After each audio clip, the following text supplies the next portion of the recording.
Salut à tous, c'est Cyril71, bienvenue dans cette nouvelle vidéo. En ce vendredi soir du 30 octobre 2020, je viens vous présenter un nouveau point météo avec une analyse technique des centres d'action ici sur le modèle américain Run de Control, l'ensembliste.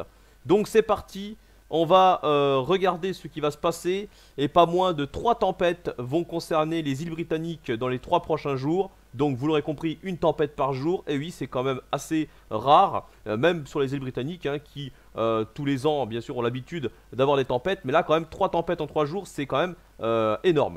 Et en ce qui concerne notre pays, il devrait rester protégé par l'anticyclone qui va concerner une grande partie du pays, sauf les régions du nord-ouest, le quart nord-ouest, qui sera frôlé par ces tempêtes et qui devrait quand même donc avoir de fortes rafales de vent. Fort coup de vent, on verra les rafales, voilà, on estime entre 100 et 120 km/h sur les côtes et jusqu'à 80 à 90 km/h dans les terres. Alors, la première tempête se situe ici, en ce vendredi soir, et elle va évoluer en direction de l'Irlande pour cette nuit et la matinée de demain samedi. Donc c'est parti, regardez, on voit que cette dépression se creuse très rapidement sur l'Irlande. Ensuite elle se dirige sur le nord de l'Irlande et on peut constater que les isobars sont très resserrés, signe que la tempête sera bien présente là. Et en ce qui concerne la Bretagne, elle sera frôlée comme je vous l'ai dit, avec des rafales qui devraient aller jusqu'à 100 km/h, notamment sur la pointe du Finistère.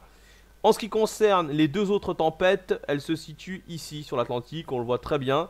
Alors la seconde est là et la dernière tempête qui arrive derrière.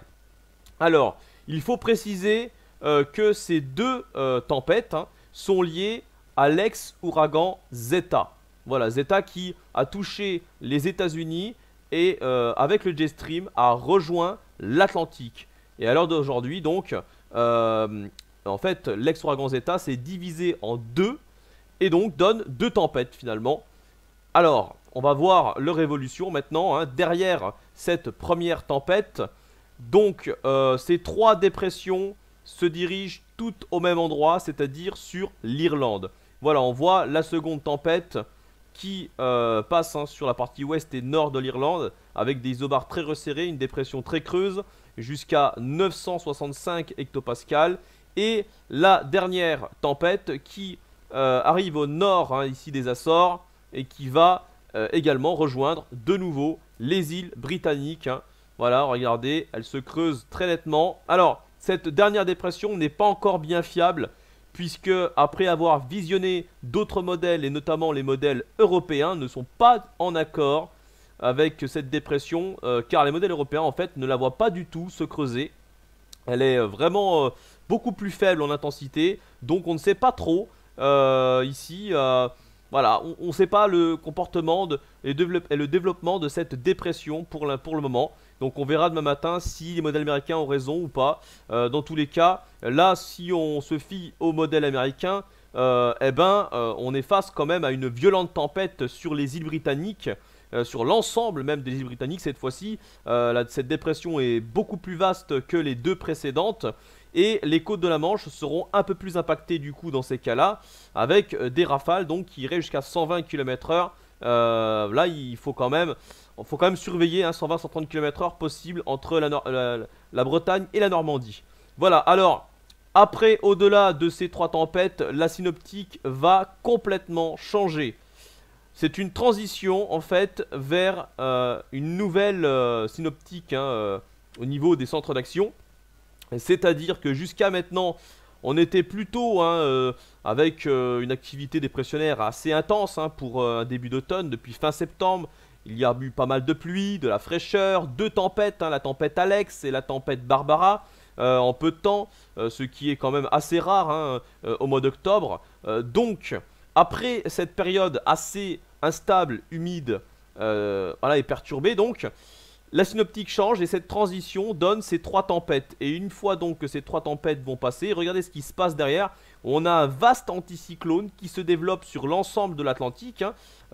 Et cet anticyclone est lié à une anomalie extrêmement froide du côté du Canada et notamment du côté du Québec. Je pense à toi, Alex, si tu écoutes et tu regardes cette vidéo.